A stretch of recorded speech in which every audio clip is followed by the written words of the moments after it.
Good morning बच्चों। आज हम अपना चैप्टर फर्स्ट रियल नंबर पढ़ने जा रहे हैं। ठीक है, देखो रियल नंबर पढ़ने से पहले आपको सारे नंबर्स के बारे में पता होना चाहिए कि नंबर्स कौन कौन से होते हैं। सबसे पहले आप लोगों ने छोटी क्लासेस में पढ़ा हुआ है नेचुरल नंबर। नेचुरल नंबर कौन से होते हैं? जो 1 से स्टार्ट होते हैं, 1, 2, 3, 4 ऑनवर्ड्स चलते जाएंगे। ये सारे क्या होते हैं? अपने नेचुरल नंबर्स होते हैं, है ना। दूसरा आप पढ़ते थे होल नंबर। फिर क्या पढ़ा हमने? Whole number. होल नंबर कहाँ से स्टार्ट होते हैं? 0 से स्टार्ट होते हैं। 0 नेचुरल नंबर नहीं है, होल नंबर में आएगा। ठीक है, तो होल नंबर कहाँ से स्टार्ट होते हैं? 0 से 1, 2, 3 आगे ऑनवर्ड्स चलते जाते हैं। ठीक है, होल नंबर के बाद हमने पढ़ा इंटीजर्स के बारे में। क्या पढ़ा हमने? इंटीजर्स के बारे में। इंटीजर्स कौन से होते हैं? जिसमें पॉजिटिव नंबर भी आते हैं, यानी 0 से लेके 1, 2, 3 आगे सारे ऑनवर्ड्स चलते जाएंगे, और नेगेटिव भी आएंगे, -1, -2, -3 इधर की तरफ भी चलते जाएंगे। ठीक है, जिनको अपन नंबर लाइन पे दिखाते हैं, तो वो क्या होते हैं? इंटीजर्स होते हैं। ठीक है, इंटीजर्स के बाद हमने पढ़ा था रैशनल नंबर। क्या पढ़ा था हमने? Rational number. रैशनल नंबर कौन से होते हैं? जिन्हें आप p/q की फॉर्म में लिख पाते हैं। जिन्हें आप किसकी फॉर्म में लिख पाते हैं? p/q की फॉर्म में।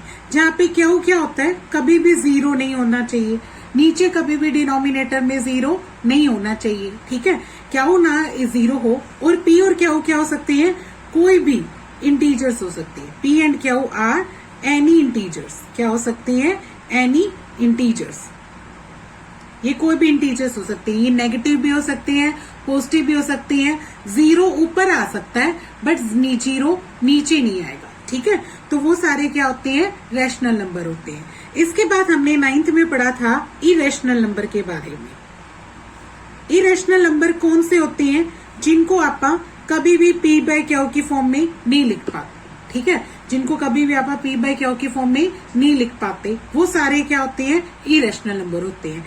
इरेशनल में कौन कौन से आते हैं? रूट में जितने भी प्राइम नंबर है, रूट में जितने भी प्राइम नंबर हैं, वो सारे क्या होते हैं? इरेशनल आते हैं। जैसे √2, √3, √5, √7, ये सारे क्या हैं? इरेशनल नंबर है। क्योंकि जब आप इनका रूट निकालेंगे तो वो कंप्लीट नहीं निकलेगा। ठीक है, तो ये इसलिए ये सारे क्या बन जाते हैं? इरेशनल नंबर बन जाते हैं। और कौन कौन से होते हैं? जो डेसिमल्स के 2 काइंड पढ़े थे अपनों ने, वो भी अपने को बताते हैं कि कौन से रैशनल है और कौन से इरेशनल है। देखो, जो डेसिमल नंबर होते हैं, डेसिमल नंबर 2 तरीके के होते हैं। एक तो कौन से होते हैं? टर्मिनेटिंग,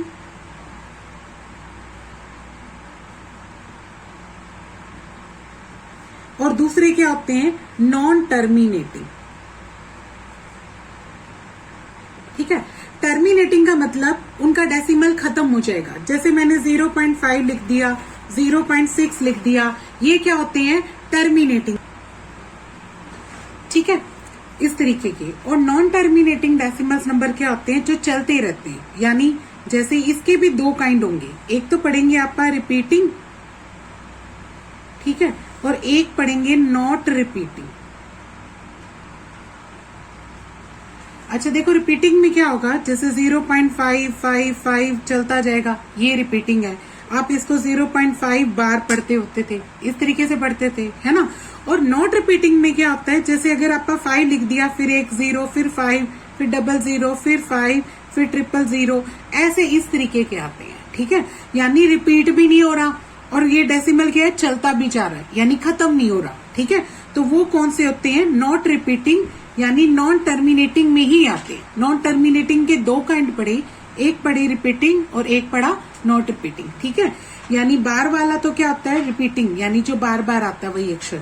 और नॉट रिपीटिंग में क्या आता है? सेम अक्षर बार बार नहीं आता। ठीक है, अब हमारी बात आती है रियल नंबर की। देखो, रियल नंबर कौन से होते हैं? जो रैशनल प्लस क्या होते हैं? इरेशनल होते हैं। जो रैशनल और प्लस क्या होते हैं? इरेशनल। यानी जितने भी रैशनल नंबर है वो सारे, और जितने भी इरेशनल नंबर है वो सारे, उन सबको हम क्या बोलते हैं? रियल नंबर बोलते हैं। क्या बोलते हैं? Real number. एक और बात देखो, टर्मिनेटिंग और नॉन टर्मिनेटिंग की भी एक चीज ध्यान में रखनी है आप लोगों ने। वो क्या? जो टर्मिनेटिंग है, यानी जो खत्म होते हैं, ये क्या होते हैं? रैशनल नंबर होते हैं। ये क्या होते हैं? रैशनल नंबर होते हैं, ठीक है। और जो रिपीटिंग होती है इनको भी आप क्या बोलोगे, रैशनल ही बोलोगे, इनको भी क्या बोलोगे, रैशनल, ठीक है। तो बचे कौन से, नॉन टर्मिनेटिंग, तो नॉन टर्मिनेटिंग को क्या बोलोगे आप, इरेशनल नंबर, इनको क्या बोलोगे, इरेशनल नंबर, ठीक है। तो ये बात आपने ध्यान रखनी है कि जो नॉन टर्मिनेटिंग है वो इरेशनल है, रिपीटिंग और टर्मिनेटिंग क्या है, रैशनल नंबर है ना। और बाकी रैशनल नंबर अपनों ने पढ़े हुए हैं, ये सारे रैशनल नंबर है। नेचुरल नंबर भी रैशनल नंबर है, रियल होल नंबर भी रैशनल नंबर है, ये भी रैशनल है। इंटीजर्स तो होते ही होते हैं, और जिनको आप पी बाई क्यू की फॉर्म में रखेंगे तो वो भी रैशनल है, ठीक है। इरेशनल में सिर्फ कौन कौन से आएंगे, एक तो रूट वाले आएंगे और नॉन टर्मिनेटिंग आएंगे, ये दोनों आएंगे, सिर्फ रूट वाले प्राइम नंबर में, और साथ में क्या होना चाहिए, नॉन टर्मिनेटिंग हो, ठीक है, और नॉट रिपीटिंग हो, वो वाले अपने को क्या लेने हैं, इरेशनल लेने हैं, ठीक है। तो ये हमने पढ़ा रैशनल नंबर और इरेशनल नंबर दोनों का जो टोटल है वो किसके बराबर होता है, रियल नंबर के, ठीक है। तो हमने रियल नंबर के बारे में जान लिया। अब नेक्स्ट जो एक्सरसाइज है हमारी वो किस किस के पर बेस्ड है उसके बारे में बात जाते हैं, ठीक है। अब नेक्स्ट देखो बच्चों, रियल नंबर के बाद हम पढ़ेंगे यूक्लिड डिवीजन लेमा, ठीक है। ये एक्सरसाइज इसी लेमा पे बेस्ड है। देखो लेमा पढ़ने से पहले आपको ये पता होना चाहिए कि लेमा का मतलब क्या होता है, ठीक है।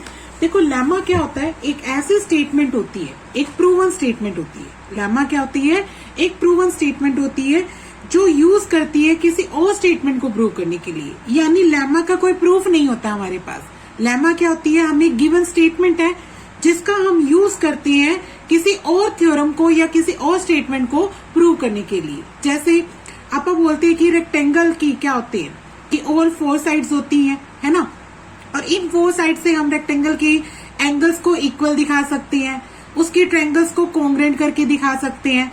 तो बाकी स्टेटमेंट को प्रूव करने के लिए जो पहली स्टेटमेंट है कि रेक्टेंगल क्या होता है, 4 साइडेड है, यानी it is a quadrilateral, it has 4 sided, ठीक है।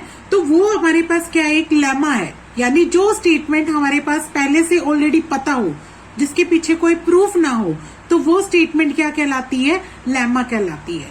इसका हम यूज करते हैं और स्टेटमेंट को प्रूव करने के लिए, ठीक है। अब इसी लेमा को जब यूक्लिड एक मैथमेटिशियन थे, उन्होंने अपना एक नाम दे दिया, तब इसका नाम क्या पड़ गया, यूक्लिड डिवीजन लेमा। क्या बन गया, यूक्लिड डिवीजन लेमा।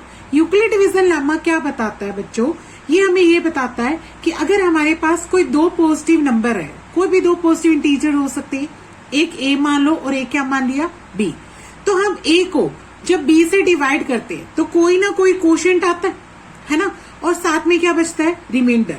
देखो आपके पास ए है, उसको आपने बी से डिवाइड किया तो आपके पास क्या आएगा, कोई ना कोई कोशेंट आएगा, और डिवाइड होने के बाद आपके पास क्या बचेगा, एक रिमाइंडर बचेगा, है ना। तो आप इस ए को, यानी जो ये डिविडेंड है, इसको हम क्या लिख सकते हैं, डिवाइजर मल्टीप्लाई कोशेंट, और रिमाइंडर को क्या कर देंगे, प्लस। यानी आप इस ए को क्या लिख सकते हो, बी क्यू प्लस आर। ए को क्या लिख सकते हो, बी क्यू प्लस आर, क्योंकि आप इन दोनों की गुना करोगे और साथ में रिमाइंडर प्लस कर दोगे तो वही आ जाएगा, क्या अपना ए ही आ जाएगा ना। तो ये जो डिवीजन लेमा है वो यूक्लिड ने दिया था, इसलिए इस लेमा का नाम क्या पड़ गया, यूक्लिड डिवीजन लेमा। इसकी हेल्प से आप क्या निकालेंगे, एचसीएफ निकालेंगे। किन्हीं भी 2 नंबर्स का एचसीएफ निकालना होगा तो हम इसका यूज किसका यूज करेंगे, यूक्लिड डिवीजन लेमा का यूज करेंगे, ठीक है। इसके साथ साथ क्या होता है, ये जो अपना आर होता है, रिमाइंडर होता है, वो रिमाइंडर हमेशा क्या होता है, या तो 0 आ सकता है या 0 से बड़ा भी आएगा, लेकिन किससे छोटा होगा, बी से, क्योंकि आपने उसको बी से डिवाइड किया तो आपका रिमाइंडर पक्का है कि बी से तो क्या होगा, छोटा, और 0 के बराबर या 0 से क्या हो सकता है, बड़ा हो सकता है, ठीक है। तो ये आपको एक डेफिनेशन भी है, एक स्टेटमेंट भी है, 1 नंबर में पूछ भी लेता है एग्जाम में कि स्टेट करो यूक्लिड डिवीजन लेमा। तो आपने स्टेटमेंट क्या लिखनी है, given 2 positive integers A and B, there exist a unique integer Q. तो वहां पे कोई ना कोई एक ऐसा क्यू इंटीजर आएगा, और क्या आएगा, आर भी आएगा, यानी एक रिमाइंडर भी आएगा। इस तरीके से आएगा कि आप ए को क्या लिख सकते हो, बी क्यू प्लस आर लिख सकते हो, ठीक है। और ये जो आर है वो किसके बीच में लाई करेगा, 0 और बी के बीच में लाई करेगा। 0 हो सकता है पर बी नहीं हो सकता। मैंने इक्वल का साइन लगाया है, यानी आर की वैल्यू 0 आ सकती है। 0 से बाकी क्या आ सकती है, बड़ी आ सकती है, और बी से क्या आएगी, हमेशा छोटी आएगी, ठीक है। अब यूक्लिड डिवीजन लेमा के बाद हम क्या पढ़ेंगे, एल्गोरिथम। क्या पढ़ेंगे, एल्गोरिथम, क्योंकि यूक्लिड ने हमें क्या दिया है, यूक्लिड डिवीजन एल्गोरिथम दिया है। यूक्लिड डिवीजन एल्गोरिथम क्या होता है बच्चे, ये किसके हेल्प से हम क्या निकाल पाते हैं, एचसीएफ निकाल पाते हैं। इसकी हेल्प से आप क्या निकाल सकते हैं, एचसीएफ। कोई भी 2 नंबर में आपको सी और डी देती हूँ, और अगर मुझे उसका एचसीएफ निकालना है तो मैं किसका यूज करूंगी, यूक्लिड डिवीजन एल्गोरिथम का। एल्गोरिथम का पहले मीनिंग पता होना चाहिए कि एल्गोरिथम क्या होता है। एल्गोरिथम वो सीरीज होती है जो हमें, जो मतलब किसी भी प्रॉब्लम को सॉल्व करने के लिए आप स्टेप्स करते हैं ना, कोई भी समस्या हो उसको सॉल्व करने के लिए जब आप स्टेप्स करते हैं तो उन स्टेप्स की सीरीज को हम क्या बोलते हैं, एल्गोरिथम बोलते हैं, ठीक है। चाहे कोई भी स्टेप्स करते हो, आप एचसीएफ निकालते हो, एलसीएम निकालते हो, डिवाइड करते हो, मल्टीप्लाई करते हो, या कोई भी स्टेटमेंट प्रूव करते हो, मैथमेटिकल स्टेटमेंट, ठीक है, उसके लिए जो आप स्टेप्स करते हो नंबर ऑफ, है ना, तो वो स्टेप्स क्या कहलाते हैं, एल्गोरिथम कहलाते हैं, ठीक है। एल्गोरिथम वो सीरीज होती है जो वेल डिफाइंड होती है, किसको, किसी भी प्रॉब्लम को सॉल्व करने के लिए, ठीक है। नेक्स्ट देखो, यूक्लिड डिवीजन एल्गोरिथम। अगली चीज हम क्या पढ़ने जा रहे हैं, यूक्लिड डिवीजन एल्गोरिथम। देखो एल्गोरिथम का मतलब समझा दिया तुम्हें, क्या होता है, स्टेप्स होते हैं, जो नंबर ऑफ स्टेप्स आप क्या करते हैं किसी भी समस्या को हल करने के लिए, किसी भी मैथमेटिकल प्रॉब्लम को सॉल्व करने के लिए करते हैं, ठीक है। अब यूक्लिड डिवीजन क्यों बोला, क्योंकि ये यूक्लिड ने दिया था अपनों ने, इसलिए उसका नाम ये पड़ गया। ये क्या हेल्प करता है अपने को, एचसीएफ निकालने में हेल्प करता है। किसका, कोई भी 2 नंबर दे दूं, अगर मुझे उसका एचसीएफ निकालना है तो मैं किसका प्रयोग करूंगी, यूक्लिड डिवीजन एल्गोरिथम का, ठीक है। देखो इसमें करते क्या गया है वो देखो, ये हमारे को 2 नंबर सी और डी की क्या निकालने में, एचसीएफ निकालने में हेल्प करता है। यहाँ पर एक नंबर दूसरे से हमेशा क्या होता है, बड़ा होता है। सी किससे बड़ा होगा, डी से, या डी किससे बड़ा होगा, सी से। कोई भी 2 नंबर है, 2 नंबर में एक नंबर हमेशा दूसरे से क्या होगा, बड़ा। पहला स्टेप्स क्या करते हैं आपा, सबसे पहले आप इसमें डिवीजन लेमा लगाएंगे। लेमा तुम्हें समझाया ना कि आप इसको सी को क्या करोगे, डी से डिवाइड करोगे। जब आप इसको सी को डी से डिवाइड करोगे तो कोई ना कोई कोशेंट आएगा, कोई ना कोई रिमाइंडर आएगा। डिवीजन लेमा यही कहता है ना कि आपके पास अगर ए और बी 2 नंबर हो तो आप ए को बी से डिवाइड करते हो। तो अगर मैं सी और डी 2 नंबर देती हूँ तो मैं सी को किससे डिवाइड करूंगी, डी से, क्योंकि मेरा जो सी है वो बड़ा है डी से, है ना। तो मैं सी को अंदर लिखूंगी और डी से मैं क्या करूंगी, डिवाइड करूंगी। जब मैं डिवाइड करूंगी तो कोई ना कोई कोशेंट आएगा, कोई ना कोई रिमाइंडर आएगा। तो मैं सी को क्या लिख पाऊंगी, मैं सी को क्या लिख पाऊंगी, डी इंटू क्यू प्लस क्या लगाऊंगी, आर। क्या लिखूंगी, डी इंटू क्यू प्लस क्या लगाऊंगी, आर। और ये जो आर है वो किसके बीच में लाई करेगा, 0 और डी के बीच में। 0 हो भी सकता है, नहीं भी हो सकता, लेकिन डी से क्या होगा, छोटा होगा, ठीक है।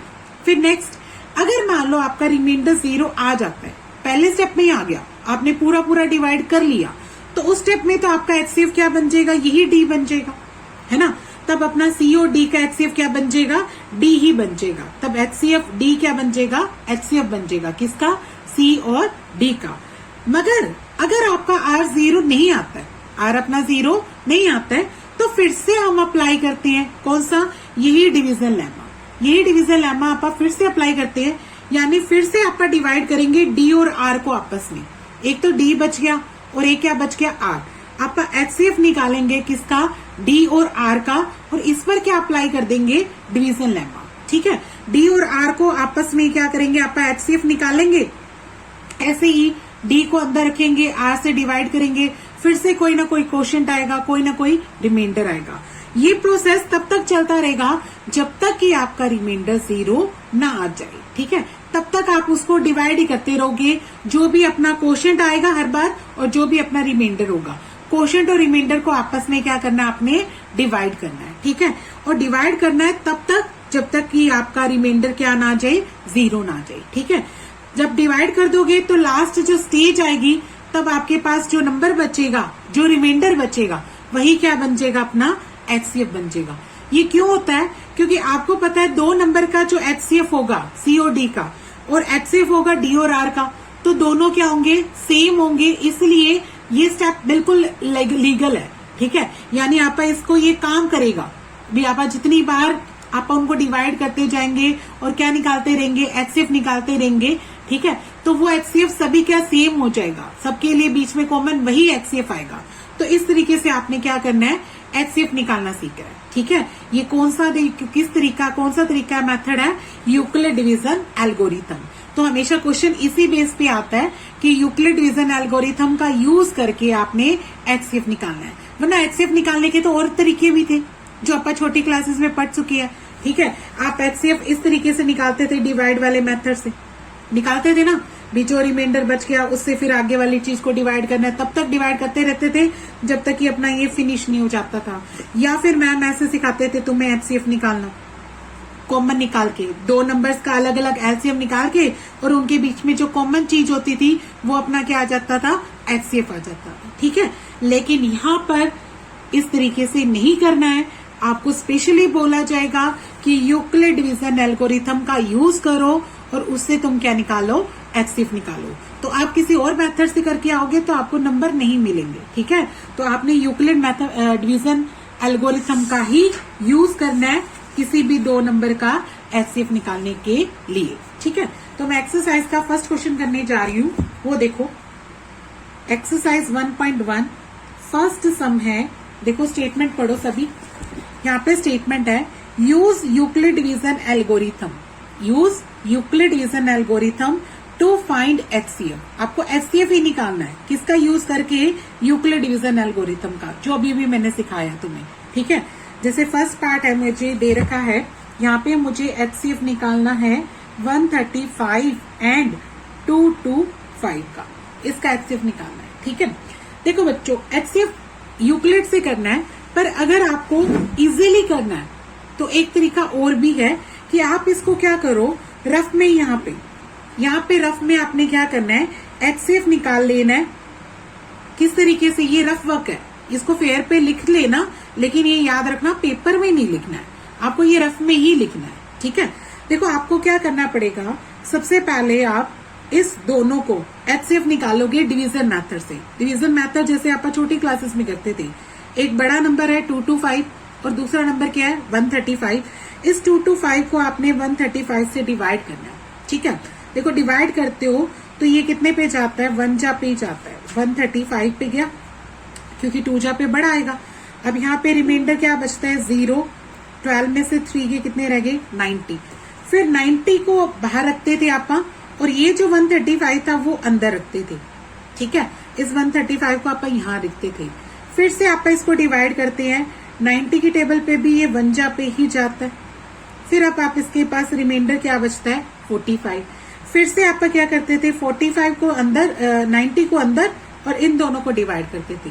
45 से जब आप इसको डिवाइड करते हैं तो 2 जा पे ये कंप्लीट डिवाइड हो जाता है। तो लास्ट में जो अपना रिमाइंडर बचा वही हमारा क्या बन जाता था, एचसीएफ बन जाता था। यानी एचसीएफ यहाँ पे कितना आया 45। लेकिन ये आपने किससे निकाला भी, डिवीजन मेथड से। ये पेपर में अलाउड नहीं है, लेकिन क्योंकि इसने किससे कहा है, यूक्लिड डिवीजन एल्गोरिथम से, तो आपको इसी से ही निकालना है। आप इस मेथड से नहीं निकाल सकते, लेकिन ये हेल्पफुल हो जाएगा जब आप इस मेथड का यूज कर रहे होगे तो आपको इजीली करने में आसानी हो जाएगी। कैसे, देखो इसको स्टेटमेंट से प्रूव करना होता है यूक्लिड से, तो आप स्टेप्स कैसे लिखते हैं, यहाँ पे लिखते हैं आप हेयर 2 to 5। यहाँ पे 2 नंबर है, एक 135 और दूसरा क्या है 2 to 5। 2 to 5 किससे बड़ा है बच्चों, 135 से। 2 to 5 किससे बड़ा है 135 से। तो हमने यूक्लिड डिवीजन क्या लगाना है इस पे, लेमा। हमने यही स्टेटमेंट पढ़ी थी, अगर 2 नंबर हो और उनमें से एक नंबर दूसरे से क्या है बड़ा, तो हम एक नंबर को दूसरे से क्या करते हैं डिवाइड। तो यहाँ पे क्या लिखते हैं आप, 2 to 5 किससे बड़ा है 135 से, तो क्या लिखेंगे, by applying Euclid division lemma we get. Euclid division lemma जब आप अप्लाई करते हैं तो हम 2 to 5 को क्या लिख पाते हैं? देखो ये जो 2 to 5 है वो क्या आता है, 135 और 1 की मल्टीप्लाई, और प्लस में रिमाइंडर क्या रख देंगे, 90। तो आप 2 to 5 को लिखोगे 135 into 1 प्लस रिमाइंडर के नाम पे क्या लिख दोगे, 90। यहाँ पे r क्या बचा अपना, 90 लिख देंगे। r हमारा क्या आया, 90, जो नॉट इक्वल टू 0 है। ये तो 0 नहीं आया, तब अपने को फिर से क्या अप्लाई करना पड़ेगा, यही यूक्लिड डिवीजन लेमा अप्लाई करना पड़ेगा। किन के ऊपर, 90 और 135 के ऊपर। ठीक है, तो क्या लगेंगे, again applying Euclid division lemma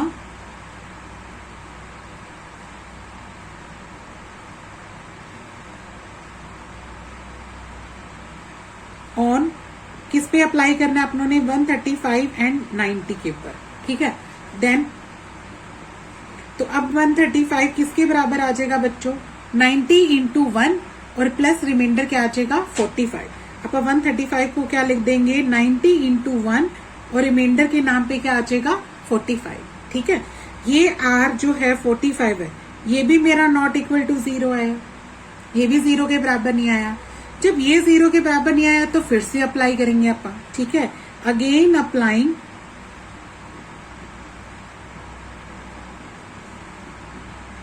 Euclid division lemma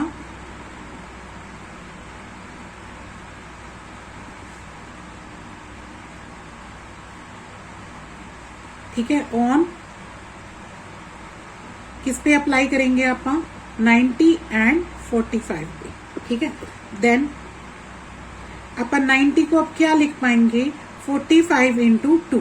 90 किसके बराबर आ जाएगा, 45 इंटू 2 के, और रिमाइंडर के नाम पे क्या आ जाएगा, 0।